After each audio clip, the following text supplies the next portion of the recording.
Hello students, this is my second lecture on clauses. In my previous lecture, I have taught you what is principal clause and what is subordinate clause. Today, I will teach you what is coordinate clause. You can see the definition here. This clause functions like principal clause, or we can say coordinate clause is principal clause. There is no difference between coordinate clause and principal clause. Why? Because neither principal clause nor coordinate clause depends on any other clause for its meaning. It also does not depend on any other clause for its meaning, but it begins with coordinating conjunctions. So you would say, what is the difference then? If principal clause and coordinate clause have the same identity, means they don't depend on any other clause. So what is the difference between them? So the only difference between them is coordinate clause always begins with coordinating conjunction, but principal clause never begins with any conjunctions. So keep it in your mind. Principal clause never begins with any conjunction, and coordinate clause begins with coordinating conjunction, and subordinate clause begins with subordinating conjunction. I have told you. Okay, now you would need coordinating conjunctions. So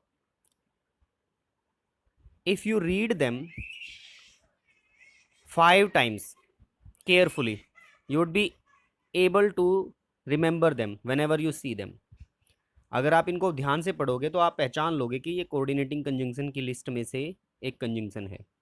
subordinating को भी अगर ध्यान से पढ़ लोगे तो आप पहचान जाओगे। फॉर एग्जांपल, आप अपनी क्लास में जब किसी न्यू क्लास में एडमिशन लेते हो तो आपकी क्लास में मान लेते हैं 35 to 40 स्टूडेंट्स हैं, आप नहीं जानते सभी को, आप नेम से नहीं जानते, लेकिन धीरे धीरे ऐसा होता है कि आप उनको नेम से भी जानने लगते हो। बट अदर सेक्शंस के जो बच्चे होते हैं उनका नेम भले ही ना जानते हो आप, लेकिन आप ये ज़रूर जानते हो कि ये हम ए सेक्शन में है तो ये बी सेक्शन का बच्चा है। आप पहचान लोगे देख करके अगर वो आपको स्कूल से बाहर कहीं मिले। और इतना ही नहीं, अगर आपको किसी और क्लास का बच्चा मिले, for example you are studying in 12th class, you are studying in 11th class, आपको 9th क्लास का या 10th क्लास का कोई बच्चा कहीं बाहर मिले तो आपको देख के लगेगा कि इसको देखा है हमने, शायद हमारे स्कूल का बच्चा है ये। तो ऐसे ही अगर आप इनको ध्यान से पढ़ोगे तो आप पहचान लोगे कि ये कोऑर्डिनेटिंग वाली लिस्ट में से है कंजंक्शन, और जो मैंने कल आपको बताई थी वो सबऑर्डिनेटिंग लिस्ट है। तो ध्यान से तो पढ़ना पड़ेगा आपको पहचानने के लिए, क्योंकि अगर आप कंजंक्शंस की नॉलेज नहीं रखते हो तो क्लोजेज में आप गड़बड़ी करोगे, और सेंटेंस बनाते वक्त ये गड़बड़ी जो होती है आपकी, इसको मार्क किया जाता है आपके एक्सप्रेशन की गलती। तो ध्यान से स्टूडेंट्स इनका यूज़ करना है आपको। कंजंक्शंस का आपको अच्छे से ज्ञान होना चाहिए। Only then you would be able to make complex and compound sentences, and if you are not able to make these sentences, if you are making mistakes in these sentences, then your language would not be so impressive. So learn them carefully. So I would like to tell you one by one: and, but, so, or, otherwise, still, nor, neither, either, for, else, while, not only but also। ये pair में आती है, not only but also. एक sentence में not only आ गया तो but also भी आता है। बोथ और एंड का भी पेयर बनता है। As well as, also, only, nevertheless, yet, therefore. So learn them carefully. These are coordinating conjunctions. If you find any one of them in any sentence, you would be able to know that the clause beginning with these conjunction is a coordinate clause. Okay, let me give you examples now. Look at this. He is both a singer and dancer. He is a singer। If we separate both the clauses from this sentence तो दो sentence अलग अलग बनेंगे। He is a singer, he is a dancer. एक ही बंदा है, वो सिंगिंग भी कर लेता है और डांसिंग भी कर लेता है। और अलग अलग से हम उसको लिखने की बजाय हम इसको मिला करके लिखें तो सेंटेंस छोटा भी हो गया और अच्छा भी लग रहा है। This sentence is called compound sentence. Why? क्योंकि इस सेंटेंस में एक प्रिंसिपल क्लोज है और एक कोऑर्डिनेट क्लोज है। क्योंकि बोथ और एंड का पेयर आया हुआ है, अब जब इस तरह से सेंटेंस बनता है, बोथ और एंड का पेयर आया हुआ है, ये कोऑर्डिनेटिंग कंजंक्शन है। और जिस सेंटेंस में कोऑर्डिनेटिंग कंजंक्शन आ गई, जिसका यूज करके कोऑर्डिनेटिंग कंजंक्शन का यूज करके हमने सेंटेंस बनाया है, तो ये कंपाउंड सेंटेंस है। Principal clause plus coordinate clause makes a compound sentence, remember it. Next sentence, not only is he rich but also wise. He is rich, he is wise. दोनों sentences को जोड़ के बनाया कि वो अमीर ही नहीं, वाइज भी है, बुद्धिमान भी है। तो नॉट ओनली और बट ऑल्सो का पेयर हमने यूज़ किया है, और इस तरह से हमने जो सेंटेंस बनाया है वो एक कंपाउंड सेंटेंस बना है। I think it is clear. Principal clause plus coordinate clause, but इस सेंटेंस के अंदर दोनों ही कोऑर्डिनेट क्लोज हैं, नॉट ओनली से और बट ऑल्सो, क्योंकि हमने यहाँ पर प्रिंसिपल क्लोज यूज ही नहीं किया है। That's why it is a compound sentence.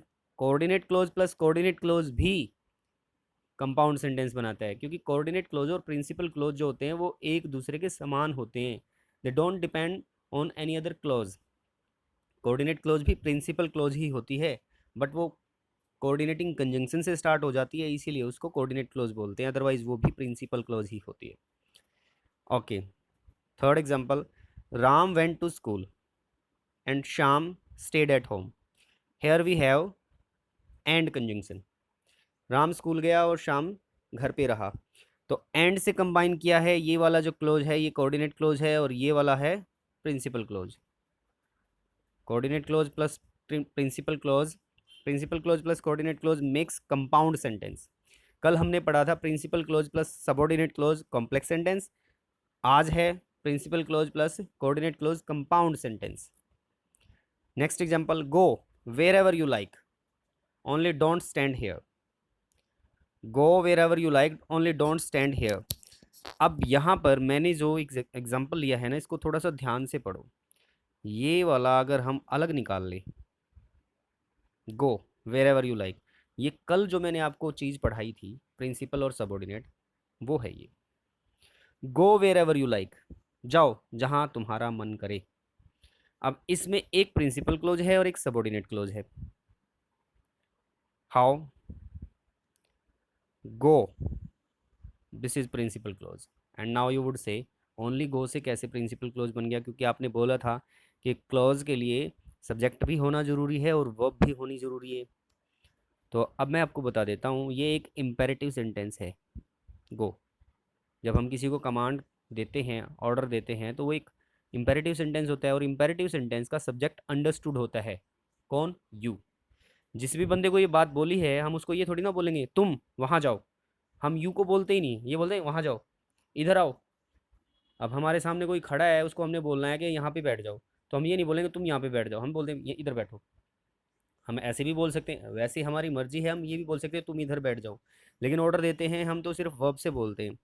So this sentence is an imperative sentence, और इसका सब्जेक्ट है यू। तो ये एक इम्पेरेटिव सेंटेंस और इसमें सब्जेक्ट भी है यू, जो अंडरस्टूड है, जिसको लिखने की ज़रूरत नहीं है। इम्पेरेटिव सेंटेंस में सब्जेक्ट नहीं लिखा जाता है। तो ये एक प्रिंसिपल क्लोज हो गया, और इसके बाद वेयर एवर यू लाइक, ये सबऑर्डिनेट है। कैसे? वेयर एवर से स्टार्ट हो रहा है, डब्ल्यू एच फैमिली वर्ड से स्टार्ट हो रहा है। मैंने बताया था डब्ल्यू एच फैमिली वर्ड की जो कंजक्शन होती है उसको हम सबऑर्डिनेट में काउंट करते हैं। तो ये वाला क्लोज जो हो गया, ये हो गया सबऑर्डिनेट क्लोज। अब ये अगर सिर्फ इतने की बात करें तो ये कॉम्प्लेक्स सेंटेंस है, बट अब ये पार्ट है पूरे एक सेंटेंस का। ये एक पूरे सेंटेंस का पार्ट है, पूरा सेंटेंस तो यहाँ से लेकर यहाँ तक है। अब ये सेंटेंस क्या होगा? हम पार्ट की बात नहीं कर रहे। Go wherever you like, only don't stand here. अब बात करते हैं हम, ये तो प्रिंसिपल क्लोज हो गया और ये कोऑर्डिनेट क्लोज हो गया, क्योंकि इन दोनों को जोड़ने के लिए हमने ओनली कंजंक्शन का यूज़ किया है। और ओनली से जो कंजंक्शन, ओनली कंजंक्शन जो है कोऑर्डिनेटिंग है, और ये इससे स्टार्ट होने वाला क्लोज जो होता है वो कोऑर्डिनेट क्लोज होता है। तो ये वाला क्लोज कोऑर्डिनेट क्लोज है, ये प्रिंसिपल क्लोज है, तो पूरा सेंटेंस हो गया कंपाउंड सेंटेंस, कंपाउंड सेंटेंस, पूरा sentence.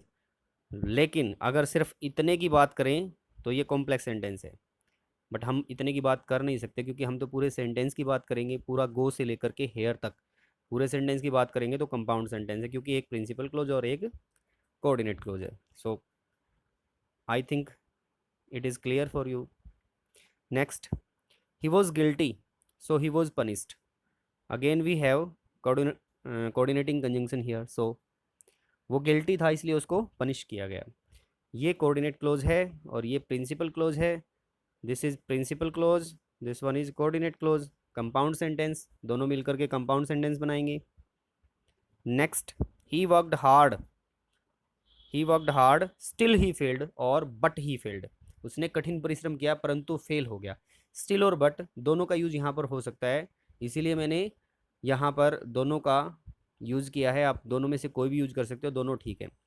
He worked hard still he failed, he worked hard but he failed, he worked hard yet he failed, that can also be used. और तीनों he still but और yet तीनों ही coordinating conjunction है और इन तीनों से start होने वाला क्लोज कैसा क्लोज है? Coordinate close. तो ये कोऑर्डिनेट क्लोज है और ये प्रिंसिपल है क्योंकि इसके बिगनिंग में कोई कंजंक्शन नहीं है। तो principal clause plus coordinate clause makes compound sentence. Next, he is hard working, he is hard working while his brother is lazy. While जबकि, अब यहाँ पर आप पूछोगे डब्ल्यू एच फैमिली वर्ड आ गया सर, सबॉर्डिनेट क्लोज क्यों नहीं है?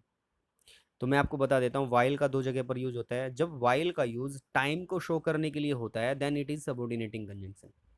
लेकिन वाइल का यूज जब जबकि के लिए हो तो ये कोऑर्डिनेटिंग कंजंक्शन होती है। मैं आपको एग्जांपल देता हूँ, I lost my purse while I was playing in the ground. I lost my purse, मैंने अपना पर्स खोया, वाइल जिस दौरान I was playing in the ground, जिस दौरान मैं ग्राउंड में खेल रहा था। तो वहां पर वाइल का मीनिंग आ रहा है जिस दौरान, उस समय। तो वहां पर वो सबॉर्डिनेटिंग कंजंक्शन है और वो वहां पर सबॉर्डिनेट क्लोज है, इसीलिए पूरा सेंटेंस कॉम्प्लेक्स हो गया वो। लेकिन यहाँ पर जो सेंटेंस है हमारा, इसमें वाइल का मीनिंग जबकि निकल रहा है, जबकि उसका भाई लेजी है। तो ये कोऑर्डिनेटिंग कंजंक्शन है यहाँ पर। अब ये कोऑर्डिनेट क्लोज हो गया क्योंकि क्योंकि यहाँ पर वाइल कोऑर्डिनेटिंग कंजंक्शन है और he is hard working principal clause है। दोनों मिलकर के बना रहे हैं compound sentence. Let us take the next example. It must have rained here, यहाँ पर जरूर बरसात हुई है। फॉर, क्योंकि, यहाँ पर फॉर, वैसे तो फॉर का मीनिंग के लिए होता है बट यहाँ पर ये मीनिंग है क्योंकि द ग्राउंड इज वेट, जमीन गीली है। बरसात हुई है यहाँ पर क्योंकि जमीन गीली है। सो फॉर यहाँ पर कंजंक्शन के तौर पर यूज हुआ है। जनरली फॉर का यूज हम प्रेपोजिशन के तौर पे करते हैं बट यहाँ पर ये कंजंक्शन का काम कर रहा है और जब भी फॉर कंजंक्शन का काम करता है तो वो कोऑर्डिनेटिंग कंजंक्शन का काम करता है और उसका मीनिंग निकलता है क्योंकि। अब यहाँ पर ये कोऑर्डिनेटिंग कंजंक्शन है तो इससे स्टार्ट होने वाला क्लोज है कोऑर्डिनेट क्लोज और इससे पहले वाला क्लोज है principal clause. Both make a compound sentence. It से लेकर के वेट तक कंपाउंड सेंटेंस है क्योंकि एक प्रिंसिपल क्लोज है और एक कोऑर्डिनेट क्लोज है। नेक्स्ट एग्जांपल, इधर सुमित और his brother has stolen your purse. Sumit has stolen your purse, his brother has stolen your purse, दोनों में से किसी एक ने चुराया है। यहाँ पर दोनों कोऑर्डिनेट क्लोज है, एक इधर से स्टार्ट हो रहा है और एक और से स्टार्ट हो रहा है। कंपाउंड सेंटेंस तो है क्योंकि कोऑर्डिनेटिंग कंजंक्शन है दोनों के अंदर। और कैसा सेंटेंस है? कंपाउंड, कंपाउंड सेंटेंस है। इधर और का, इधर और का पेयर आया हुआ है। इधर और का पेयर एक साथ आता है जब भी किसी सेंटेंस में आता है और इनसे मिलकर के बनने वाला सेंटेंस कंपाउंड सेंटेंस कहलाता है। Next, Reena as well as his her parents has arrived. Reena as well as her parents, as well as मैंने बताया आपको ये कोऑर्डिनेटिंग कंजंक्शन है और एज वेल एज से जो सेंटेंस कंबाइन किया जाता है वो भी कंपाउंड सेंटेंस होता है। क्यों? क्योंकि ये कोऑर्डिनेटिंग कंजंक्शन है। अब यहाँ पर एक बात बताने बहुत ज़रूरी है आपके लिए, मैंने यहाँ पर हैज़ यूज़ किया है पेरेंट्स के साथ, तो आप ध्यान रखना एज वेल एज जब भी किसी सेंटेंस में आता है और उससे पहले जो सब्जेक्ट होता है उसी के अकॉर्डिंग हम वर्ब यूज करेंगे यहाँ पर। तो रीना सिंगुलर है तो इसके साथ हमने हैज़ यूज किया है। I think it is clear. Has क्यों आया, पेरेंट्स के साथ तो हैव आना चाहिए था, लेकिन ये एज वेल एज से पहले जो सब्जेक्ट होता है उसके अकॉर्डिंग ही वर्ब लेता है। That's why we have used has here. And this is a compound sentence. Why? Because we have coordinate clause here, two coordinate clause here, or we can say two principal clauses. दो principal clause मिलकर के ही compound sentence बनाते हैं, और बाद वाला जो principal close होता है उससे पहले कोऑर्डिनेटिंग कंजंक्शन लगा देते हैं हम, इसीलिए उसको कोऑर्डिनेट क्लोज बोल देते हैं। अदरवाइज दोनों ही प्रिंसिपल होते हैं वो, क्योंकि डिपेंड तो करते ही नहीं है किसी पे। कोऑर्डिनेट क्लोज भी डिपेंड नहीं करता है, इसीलिए वो प्रिंसिपल क्लोज के बराबर होता है और उसको प्रिंसिपल क्लोज भी कह सकते हैं। I think clear. Coordinate close क्या होता है और कंपाउंड सेंटेंस क्या होता है, प्रीवियस लेक्चर में आपको बताया था। सबऑर्डिनेट क्लोज क्या होता है, प्रिंसिपल क्लोज क्या होता है, and you were also told what is complex sentence and what is a compound sentence. Now I would like to give you an exercise. This is the exercise. I will tell you the sentences, I will give you the sentences and you will have to answer in comment box. आपको बताना है कि sentence कैसा है, complex है या compound है। We eat so that we may live, we eat so that we may live, आपको बताना है ये कंपाउंड सेंटेंस है या कॉम्प्लेक्स सेंटेंस है। Second, the boys made such a noise that nothing could be heard. Third, I do not know where he lives, tell me if it is complex sentence और compound sentence. आपको पता है complex sentence में एक principal close और एक subordinate close होता है, और कंपाउंड में प्रिंसिपल क्लोज प्लस कोऑर्डिनेट, और ये कह सकते हैं प्रिंसिपल प्लस प्रिंसिपल, बीच में कोऑर्डिनेटिंग कंजंक्शन आ जाती है। Fourth, neither he nor I am taking the examination. Fifth, he went to Delhi in order that he might see his father. We both love and respect our leader. Seventh, work hard otherwise you will fail, यहाँ पर otherwise की जगह और भी आ सकता है और एल्स भी आ सकता है। We tried hard but could not catch the train. If you go to Delhi please bring a watch for me. Next, last sentence, he didn't behave as I expected him to do. So you have to tell me out of these 10 sentences which one is complex sentence, which one is compound sentence. And if you have any query, if you have any doubt, you can ask question in comment box also. Okay students, it is enough for today. In my next lecture I would teach you other things about clauses, and these things are also important, which I am going to teach you in next lectures. Bye students.